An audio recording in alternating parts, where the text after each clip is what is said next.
Okay, so let's start with news, and we've basically got some Blood Bowl news here that is Blood Bowl but isn't really Blood Bowl, and this is Blitzball trips. Have you come across this in your hobby time? So, seen quite a lot about it, but obviously we've never been able to play it because it's been UK embargoed forever and a day. Yeah, really strange one. Now, this article doesn't say anything about these ones being embargoed, but there was no confirmation that it wasn't. And on the Warhammer community Facebook thing, a bunch of people have asked, and they were like, "We'll let you know where it's going to be available." So this is looking like I got really excited because I was like, "We've got Blitzball. This is cool. This is a great little mini game. What a great way to get people into Blood Bowl." Maybe, maybe not. Anyway, Blitzball Ultimate Edition was announced this week. And it is smaller in scale but no less bloody. The six-a-side version of Blood Bowl gets a new season, bringing you more glory, gladiatorial action on the gridiron. With streamlined rules that are simple to learn but rewarding to master, you can get into the game at a breakneck pace, quite literally, for some players. This season, 2 new teams are ready to tussle in a tumultuous tryout. 6 human players form the Reavers, while 6 Skaven make up the Scramblers. You'll also get a pitch, cards, dice, and everything else you need to play an action-packed strategic sports game for 2 in less than an hour. I mean, just play 7s, really. But so yeah, they're releasing another game, another Blitzball game, and this one's got a human roster and a Skaven roster, blue humans, brown Skaven, and all the cards to go with it.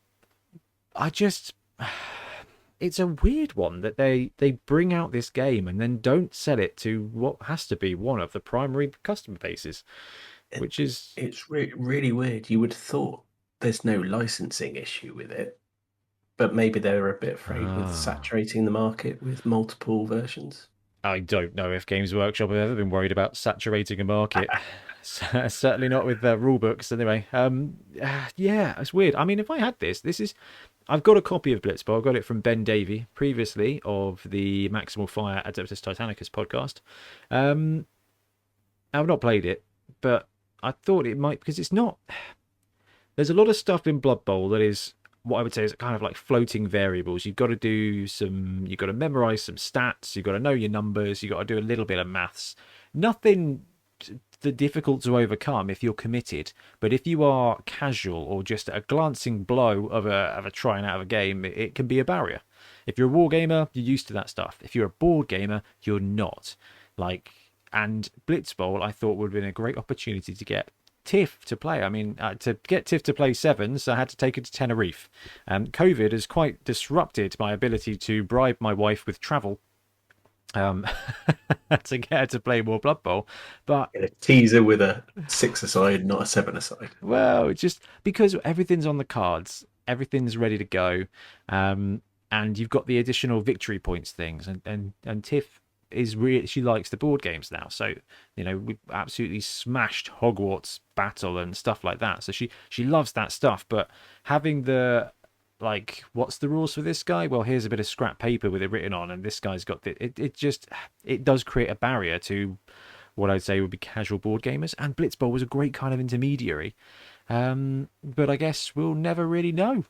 Uh, there's a couple of people who prefer Blitzball to Blood Bowl. I mean, personally, 7s is just excellent. But I was hoping this would be a really good way to be like a just a sneaky way to get people into it.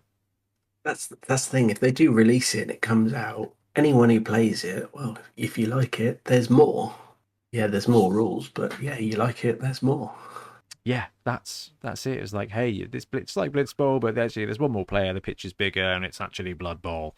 But yeah, so Blitzball been spoiled and pretty cool. There's a couple of other bits. There's like a little Warhammer Quest game that they've released. This is their mini game sort of series that they kind of drop and no one ever sees except on Amazon with a massive import fee. So yes, maybe we'll get a bit of Blitzball, but I'm pretty sure this is going to be US and Germany was the last one, wasn't it? Yeah, yeah. So for all those dice hunters out there still trying to complete your set with the Blitzball ones, you might need a friend in a foreign country. Exactly, which is not ideal. Now, the next bit of news, we've got a little video to show you because Charlie Victor has teased a new product. So let's put the video in right now.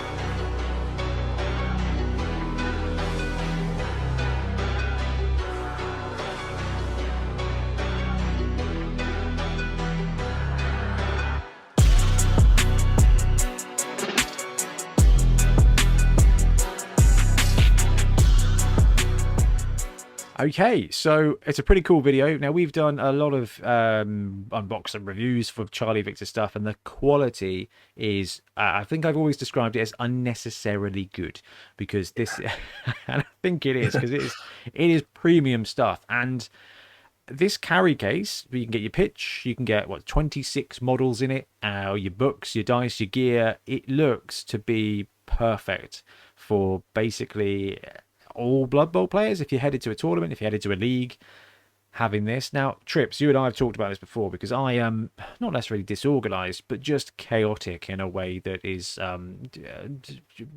just stressful. So when it comes to me going out the house to do something, I either leave it in the car. So I could run a Blood Bowl tournament based on what is just in the boot of my car now, because, well, we went to Bombember and then There. yeah, I never bothered taking it out. I don't use the car, so hey, it's all in there. So basically ready for beachhead. But when it comes to playing a league game or something, you're like, right, where's my team? Let's get the team prep. Let's get it. You've got a different a different strategy for that, haven't you?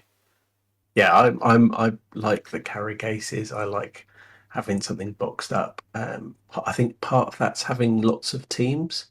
Um, so I don't want to carry them all around with me all the time. I want to carry the one I'm playing around with me. And I like to be able to go to a tournament and know I've got everything. That's very solid. So up until now, I've got the tabletop tyrant cases, which are pretty good. You can't fit pitch in there. If you put your dice in there, you're taking out your model space, and I don't know. I just end up with a stack of them, just with models I would never use or find again, because I think half of them are now in storage. But something like this, I think, is going to be really cool. And Duncan said he's going to try and hook us up with one of the preview copies, so that actually we can show it off. Because I will be ordering this myself, because this is going to be really helpful for traveling to tournaments. I kind of use my laptop case at the moment, just with foam trays, and I mean, it works, but it's certainly not great. But you know, Yeah. I mean, there's so many different versions out there. I mean, you can get inserts for the box. You can get, I use the KR multi-case set, or there's a lot of D&D bags, which will be really good if you want to pack a bit more in, because they're designed for the big books as well. oh, that's quite a clever idea. Anyway, you can see in the video that there's plenty of little pouches for the books and things like that. So it's looking like it's really cool. And I love the way you got these secure straps for the pitch as well. I am very excited to find out more about this. Charlie Victor product quality is always excellent. That does mean that they tend to have a price tag that is substantial. It's never like Games Workshop. It's never expensive to the point of a Forge World style player, but it is, you pay for what you get. And the great thing is Charlie Victor actually backs that up every single time with getting something that is going to outlast you, which is a scary prospect. But no, love that. Looking forward to seeing more about that. Okie dokie. Next up, we've got Fanath. Trips. I forgot this one and just chucked it back into the show notes there. The Fanath. All right, I love Fanath. Fanath are a European company that makes models that have a second edition glamour to them. The dwarf team.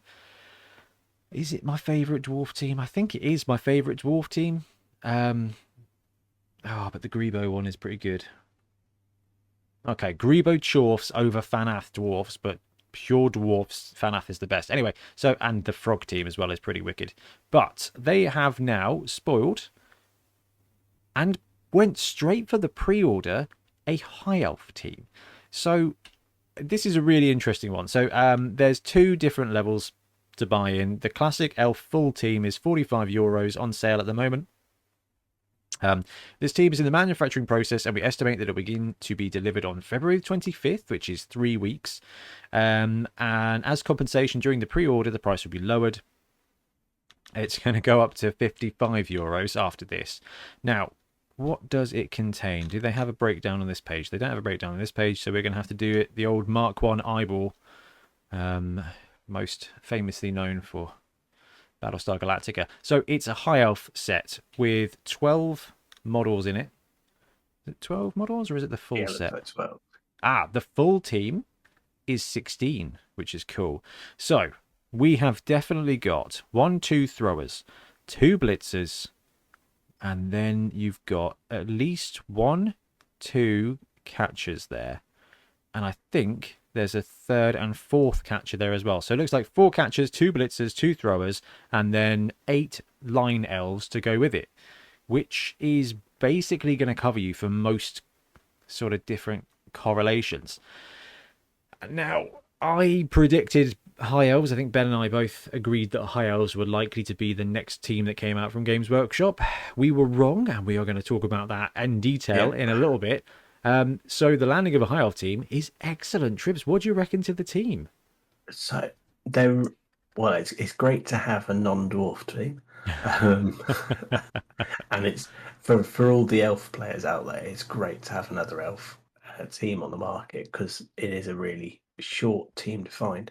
I think it's nice that you've got both a male and female elves in the set.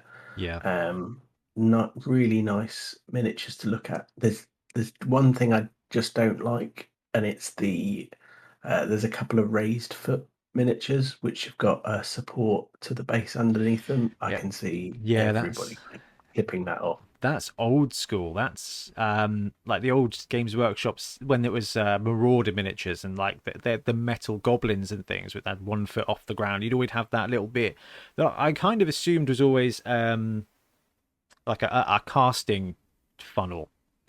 Yeah, Man, 3D printing has really taken over. I can't think of what the appropriate term for that. I don't know. It was always we always cut it off as flash, but yeah, I mean, I'm going to call it a support for casting.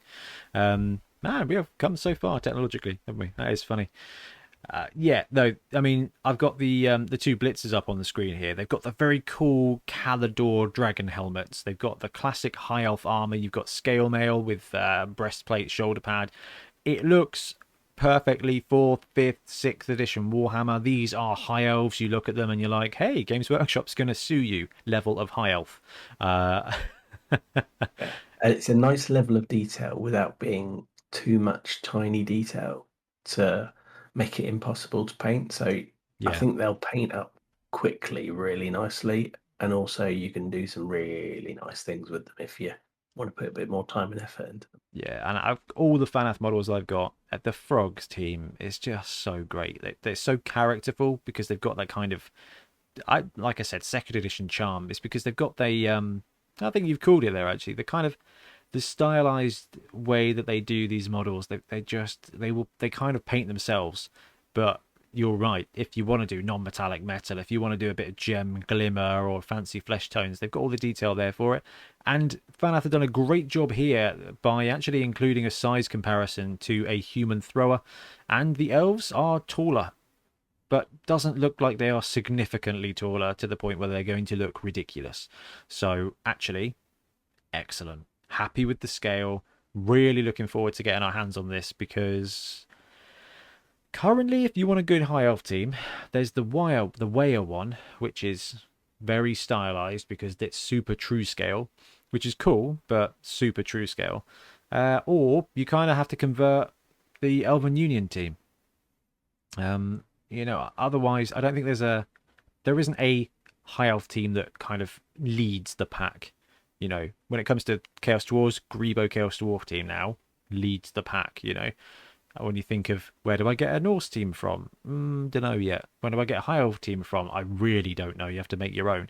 Part of that is charming, but now Fanath for €45 or €55 when it goes to full price, or €65 actually for the 16 players. 60 quid for 16 players.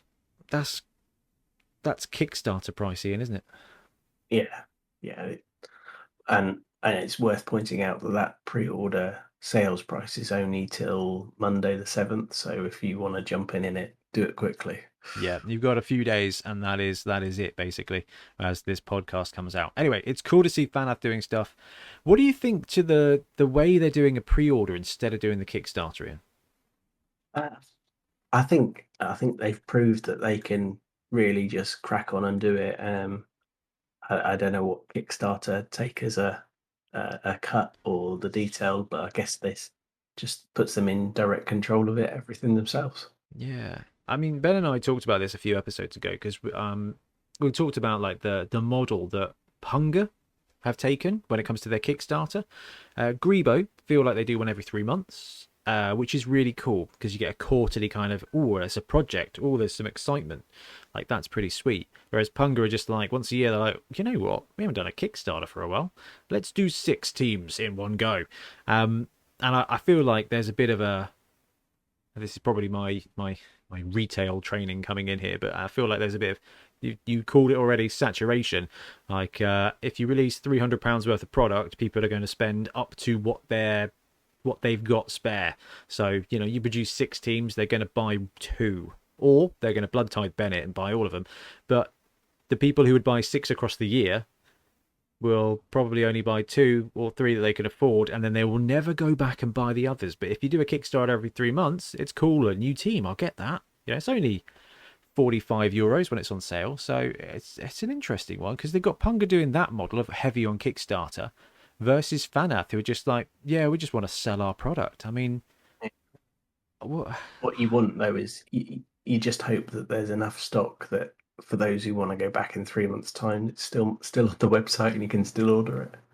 It's also worth noting, just looking on their website, there is a basic team version as well, so a 12-player version that's also up for pre-order and sale now. So yeah, if you don't want a full team and you just want 12, €35. €35 for that. That's excellent. And that's got 2 blitzers, 2 throwers, 2 catchers with the lion plates, and 6 linemen. I mean, €35 is, well, I mean, that's £32 really, isn't it? So that's what, £6 more than a Games Workshop box team. Plastic resin as well, so that's good. I mean, there's a lot of people out there who hate metal. I love metal models, but they are right. The paint does not stick to them very well. And these guys all look like they're single casts, don't they, as well? They look really nice. So yeah, I think if you're in the market for an elf team, you're not going to go wrong if you want to pick these guys up. The only thing I would love to see about this is the ability to get extra players. As great as High Elves are performing at the moment, it would be really lovely to have the option to have 4 blitzers, so you could run them as a Dark Elf team as well. And there's in fact, it was on Whip Wednesday this week. Chap managed to get his hands on 2 of the classic High Elf teams, and I was like, this is great. You know, you've got 4 blitzers, you can run them as Dark Elves if you don't fancy floating them out as High Elves. And Fanath will, I'm sure, eventually open them up, but it just would have been nice to be like, hey, here's a full team, here's a really full team with 2 extra blitzers, so you can run it for Dark Elves as well. So if you are out there, companies, players and coaches for Blood Bowl will want more. So if you're thinking, whew, put this out for 16 players, you can sell us 20. You just have to be clever about it. And we all know that you always need more because 2 league games in, you're going to need that third journeyman all of a sudden. Yeah, you could never get enough elf linemen. No, brilliant. Like that from Fanath. We've got a couple of Kickstarter bits now as well. There's one from Hungry Troll, I believe, which is the Wastelanders, which is an interesting one here. Mm. So let's have a look at the price point first. So £17, early Wastelanders, include all the STL files in the Kickstarter. Otherwise, it goes down to £21 for the same thing. Pre-supported and Chitu box available and be delivered on March 2022. Okay, so the Wastelanders here. What team is this supposed to be? Or have they got basically a good mix? Let's have a look. It looks like it's a Snotling team, a Skaven team. So it's probably an Underworld. There's quite a lot of bits and pieces. You can get wagons. Yeah, we got war wagons, little Snotlings, Motorheads, which are your pogo stick dudes. You've got Hoopers, which are Squig Riders. There's that Troll. Have you seen the Troll trips? That troll, that's a customizable piece if ever there Yeah. is one. Oh, and the Ratmen have got it as well. So I'm getting excited because we've got the Troll here with 7 or 8 different mutated arms, and it looks like they also fit on the Rat Ogres as well, which is pretty great. So when you're coming to do mutations and conversions, you get that. And we've got some stretch goals for them here. So here's a gallery of the models. So you've got war wagons, which are, that's amazing. That's a mutated ogre on a tricycle, isn't it? See, pretty special that. With some little snotlings with stick grenades on the back. That's a very straight. It's like a Mad Max kind of snotling team. That's definitely Mad Max, isn't it? That does look like something that you could scale up and make a lovely diorama out of. That's very true. The motor heads are literally bouncing around on a motor. You've got the squig dudes, which are pretty cool too. So yeah, and the troll with the different mutations is very cool. And you get a rat ogre again with slot for mutations, which is pretty good too. And you get a ratman blitzer with slots. That boy looks like a rat ogre level. You get throwers as well. So this is a very strange mix. So we've got line rats, got thrower, we've got runner, merchant. So this is this Snotlings or is this Underworld? It's very vague. Yeah. It's probably vague, and it's STLs as well. So I it's mean, it's a cool way to get some making labels. STLs. Yeah, Uh, these rat men look a lot like beastmen as well. So okay, so there's two different line rats. You get one gutter runner, one thrower, one blitzer, uh, with and different mutations. One rat ogre with a mutations. a troll. With mutations. No goblins anywhere. Uh, no, it's just the snotlings. Interesting. But Oh, they've got goblins stretch and goals. stretch goals, yeah. Okay, so 3,000 is an ogre star player, 4,000 is a surprise big guy, 6,000 is four mutated goblins. Oh, and there's magnet holes for the mutation bits. Interesting one. It's a pretty good way to. It's a pretty interesting way to do this. You can therefore run this as a Snotling team. Yeah, Snotling team and as an Underworld team then, which is Yeah. that's pretty cool. That's pretty cool. All right, that's definitely one to look at if you've got a 3D printer. Size-wise and model-wise, they look good. Pre-supports look pretty decent. Big fan of pre-supported stuff, even if I was let down this week. And I did have a fail on a pre-supported piece that I just felt utterly robbed by. I was like, well, I could have made this mess myself. Anyway, forgot to look at how that one was doing, actually. £759 against an £833 goal. So with 14 days to go, that will definitely meet the target, which means there's going to be some pretty cool Underworld STLs kicking around.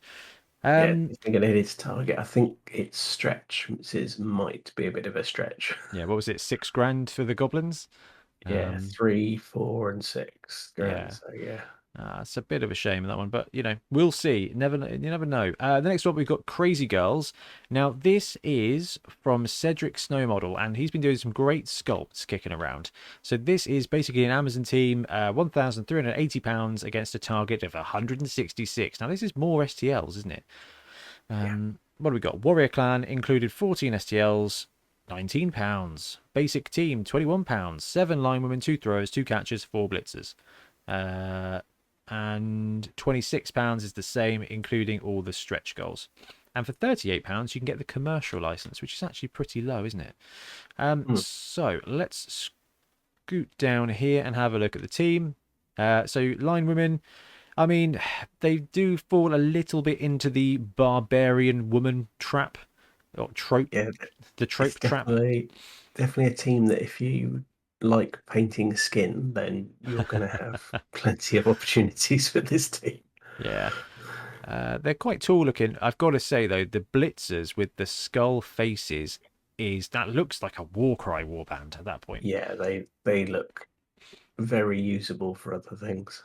And the cool thing is that there's square-based armed versions. So if you wanted to play, I don't know, use Amazons in Warhammer or something like that, you've got fantasy combat versions, which is actually pretty cool with some classically sized weapons. There's those Blitzers again. Blitzers are very cool models. There's a couple of stretch goals, extra line women. There's a big guy model, which is a pretty cool guy. You've got tokens, cheerleaders. I like that they've included the test prints in these, and they've come out really, really well. they've come out really well. Oh, those, yeah, the Blitzer heads are really cool. Yeah, interesting one. Oh yeah, that's it. The Crazy Frogs team, which I actually really enjoyed. Yeah, Cedric does some really good stuff. Really good stuff. Cool. That is a interesting one. When's this one going on for? When does it finish? It finishes in 17 days, so you've got a couple of weeks. Monday, 21st of February for the Crazy Girls Kickstarter. And a couple of bits more. Brute Fun, who we featured a couple of times on the show, has now got a mini factory, and my mini factory page as well. The Lizardman team has been fully released with all the gubbins, and there is an additional model that he has provided us as well that I think is already on there for the my mini factory. But we will talk about that at Beachhead because it's going to be some of the prizes, so that's pretty cool. Which I think, Trips, means the next bit of news is not Blood Bowl related, but I wanted to talk about it anyway because big fans of Warcry here on the show, and I know that you are a big fan of Warcry as well, Trips. And I thought this was clever. So, Underworlds is not Warcry. Underworlds is a warband board game. You got a box of dudes. It can be what, 3 or 4 dudes, up to like 9 dudes, depending on the type of about 8 or 9, depending on which gang you get. And we've seen there's some cool, like the vampires. We saw them. We got excited because we thought a vampire team was coming. Games Workshop has said that in Warcry, they are going to use these warbands and they are going to put model rules for them so that you can use your Underworld warband in Warcry, which I think makes Warcry infinitely more accessible. I love the phrase, it's an extra 32 warbands worth of choices. That's just like, it's a lot in one go. Massive, but you can also take the guys individually. So depending on what you've got. So this is not just star players, but that's basically what it is. It's 32 teams of star players. It is being added into Warcry. Now Warcry is a fast, chilled skirmish game. Really good. We played a good few games of it at club, but it's just really enjoyable. The ability to take a warband that has a lot of character and a lot of style, and you can add a couple of guys to it and run it now in Warcry is brilliant, and I love to see it. It is basically star players being added to Warcry, and it's really big. And I think once we get through Beachhead, we should definitely get some Warcry games in, because this is a really cool little game. It's a nice way to get your fantasy skirmish on the go. And if you like the Blood Bowl size of game, so 7s to 11s, where you've got that amount of dudes, it's a really fun little game to play as well. And it's about the length of just over about 7's game when you really rattle through it. It's we got 2 games in a club night, and that was with us all learning the rules for the first time. Yeah, no, it's excellent. But now it just means there's more choice, and the choice is about the same price as a Blood Bowl team to get into. So I thought it was worth talking about because I just do love a little bit. It's great to see the integration across the games because, most of us have got more than one Games Workshop box very close to us. So the ability to start mixing and matching games is, I think it's changed a few to-do hobby lists today. Oh, massively, including mine, because actually now you've got a nice little hobby project to get on the go. Really impressed with this. Really impressed indeed. And before we move on, there is one other thing to say. Just want to say a massive thank you to everybody who supports us on the channel by subscribing. We just hit 10,000 subs on YouTube, which is very exciting. And a massive thank you to everybody who supports us on Patreon. So a massive thank you to everyone who supports us and those Patreons who joined us this week. Chris Tweddle, David Ankers, David Fitcher, Michael Bullman, Sven Lemcool, Rice33, and everybody else who are supporting the show. It's awesome. Thank you so much, and we genuinely couldn't do what we do without you guys. So a massive thank you. And now let's ramble on about hobby.